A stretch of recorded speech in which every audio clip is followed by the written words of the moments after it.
Don't you need a large number of stem cells into an area like a knee joint or a hip joint to have stem cell prolotherapy work? Honestly, the verdict's out on that. I would say no.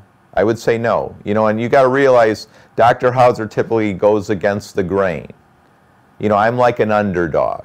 You know, like you know, for years I've been saying anti-inflammatories aren't good. Anti-inflammatories aren't good. Well, guess what? Now even the lay press is saying, geez, you know, anti-inflammatories aren't good. I said that in 20 years ago.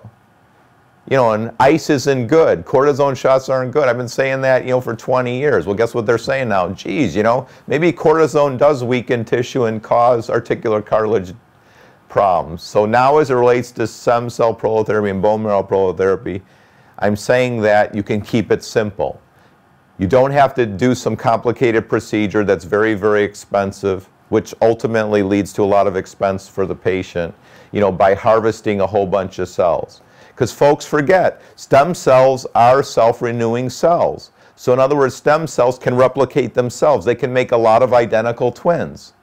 So in other words, it's not, the real crux is not how many stem cells or cartilage cells are implanted at the beginning. It's how many live and survive and thrive 3 months, 6 months, 1 year from then. So in other words, it's not how many good cells you have initially, it's how many do you have 6 months from now or a year from now.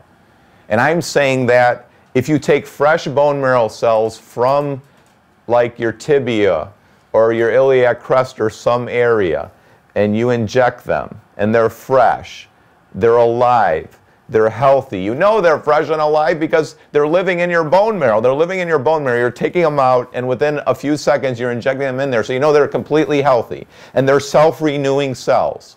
The one cell makes 2 cells, 4 cells, 8 cells, 16 cells. So I gave an example, and we'll give you the link to that. Like, if you had just a few cells and they replicate, like they keep doubling. In 6 months, you'll have like over 60 million. Just with a few cells that will take, like 20 cells that will take, and if they keep doubling at a certain rate, that's a reasonable rate in the human body, in 6 months, you'll have over 60 million. So it isn't that, let's right away implant 60 million. Well, if you implant 60 million like right away and they all die, or half of them die, and then the other half are kind of sick, they don't lay down good hyaline cartilage because they've been altered, they're not healthy. So it's not the amount of cells that you initially transplant, I believe, it's the amount of cells that that are healthy, that self-renew, and how many are left 3 months, 6 months from now.